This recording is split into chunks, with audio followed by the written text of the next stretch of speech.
যে মিজানুর রহমান মুসা স্যারের বিদায় অনুষ্ঠান এবং একজন স্যার যখন বিদায়ে কিছু সম্বোধনা দেওয়া লাগে এই আজকের অনুষ্ঠান। তো আজকের অনুষ্ঠানে আমি সর্বপ্রথম সভাপতি সাহেবকে দৃষ্টি আকর্ষণ করছি, যদি উনি নাই, আরিফিন সাহেব সহকারী শিক্ষক। আর প্রথমে সত্যি কথা বলতে আমি কি বলবো না বলবো আমি ভাষা হারা ফেলেছি, কারণ এই অনুষ্ঠানকে সাফল্যমণ্ডিত করার জন্য 3 দিন ব্যাপী অক্লান্ত পরিশ্রম, আবার আমার দলেরও প্রোগ্রাম প্রতিদিনই প্রায়। সামাজিকতার কথা আমি বলি, শিক্ষা জাতির মেরুদণ্ড, এই কথাটা কিন্তু নতুন না, অনেক পুরাতন কথা এবং চিরন্তন সত্য কথা। এই কথাটা কিন্তু আসলে সত্য, শিক্ষায় জাতির মেরুদণ্ড। কিন্তু আজকে আমার বিশেষভাবে আমার থানার খবর আমি যা রাখি, আমার গ্রামের খবর যা রাখি, ইউনিয়নের খবর যা রাখি, তাতে মাদক বলি যে একটা রোগ, সংক্রমিত রোগ, যেমন মানে ধ্বংস করে ফেললো প্রত্যেকটি পরিবারকে। যে পরিবারের মধ্যে মাদক ঢুকেছে সেই পরিবারটা অস্থির এবং সবসময় বাড়িতে মানে কি বলবো, মানে অশোভনীয়, মানে নির্যাতন বলেন ওই সন্তান দ্বারা বাবা মা সবাই অতিষ্ঠ হয়। তো আপনাদের উদ্দেশ্যে বলছি গার্জেনদের, আপনারা সন্তানদের পাঠাচ্ছেন এখানে শিক্ষার জন্য,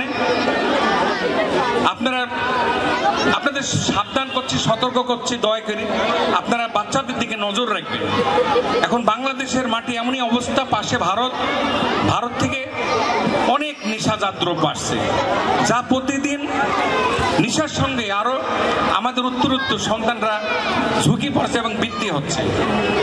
এইটা যদি আমরা রোধ না করতে পারি তাহলে কিন্তু সমাজ, ছাত্র সমাজ, যুব সমাজ ধ্বংস হয়ে যাবে, ফ্যামিলির জন্য একাই 100 ধ্বংস করার জন্য।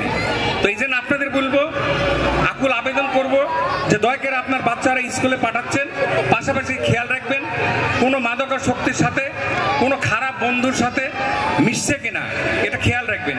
জাতিকে কিন্তু খারাপের দিকে নিয়ে যাচ্ছে পাশের দেশ। যে আমার জীবন দশায় 2টি প্রাথমিক বিদ্যালয় সরাসরি দাতা এবং প্রতিষ্ঠাতা, এবং যদি বলেন যে ওই বুনেদিন কাটানো, ঝাড়ে দিন বাসানো, আমি নিজে এইসব করে এই স্কুল আমি করেছি। আর অন্য একটা স্কুল আমাদের কোম্পানির নাসির সাহেবের অনুদানে ওই পাড়াতে, চরপাড়া, সেটা মাস্টার পাড়াতে, সেখানে আমরা করেছি আমার উদ্যোগে। সমস্ত সন্তানদের, ছেলেদের দরকার আছে।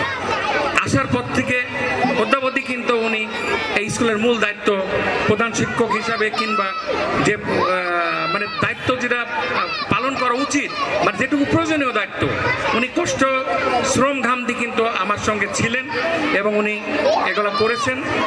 আর ওনার একটা সুনাম আছে শিক্ষক হিসাবে, উনি একজন ভালো শিক্ষক, উনি ভালো পাঠদান করেন এবং টিচারদের সাথে ভালো সম্পর্ক তার। ওনার যে সহপাঠী আছে তাদের সাথেও ভালো সম্পর্ক, ছাত্রদের সাথেও ভালো। এই যে পোশাকটা আমার মনে বলে ওনার চয়েস খুবই সুন্দর লাগে আমার। 35 বছর চলে যাচ্ছে বাড়িতে, তাকে যদি একটু বিদায়টা আমরা সম্বোধনা না দিই তারা একটু খারাপই লাগে।